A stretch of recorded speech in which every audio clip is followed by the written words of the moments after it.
Bonjour à tous et bienvenue dans cette nouvelle vidéo concernant la mythologie grecque. On s'intéresse aujourd'hui à une figure de la sagesse, Athéna.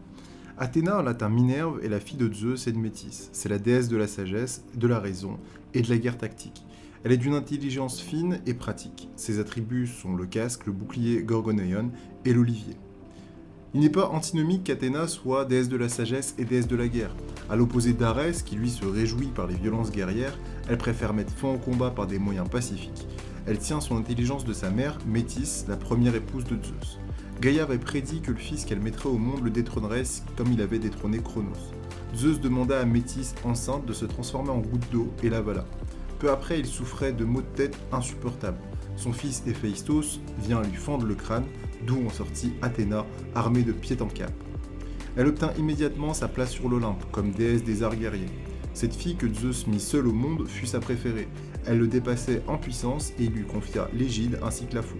L'animal d'Athéna reste la chouette, c'est l'animal qui lui est consacré et qui apporte la prospérité aux cités. La chouette athénienne est la monnaie de la cité grecque Athènes.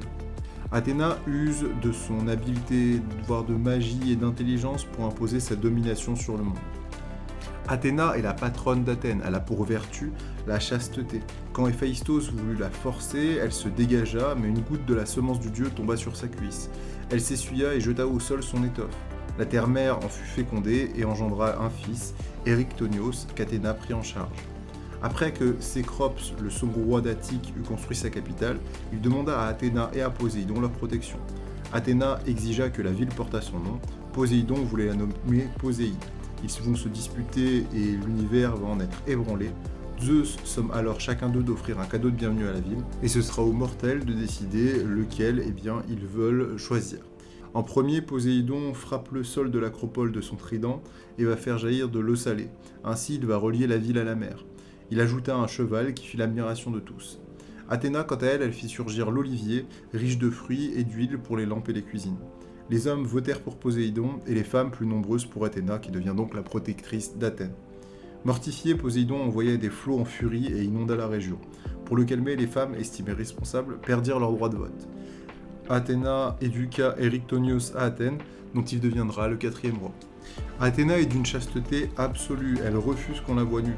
Les artistes ne la représentent jamais dévêtue, et quand le jeune Tirésias, se désaltérant à une source du mont Hélicon, la surprit au vent, elle le frappa de cécité, puis compensa cette punition qui était disproportionnée en allongeant son temps de vie et en lui conférant des dons de vent. Athéna est la protectrice des arts et de l'artisanat.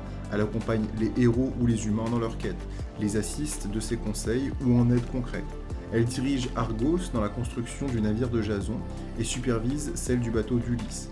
Elle donnera aussi un mort en or au Bellérophon pour dresser Pégase et elle est prête à percer son bouclier pour tuer Méduse.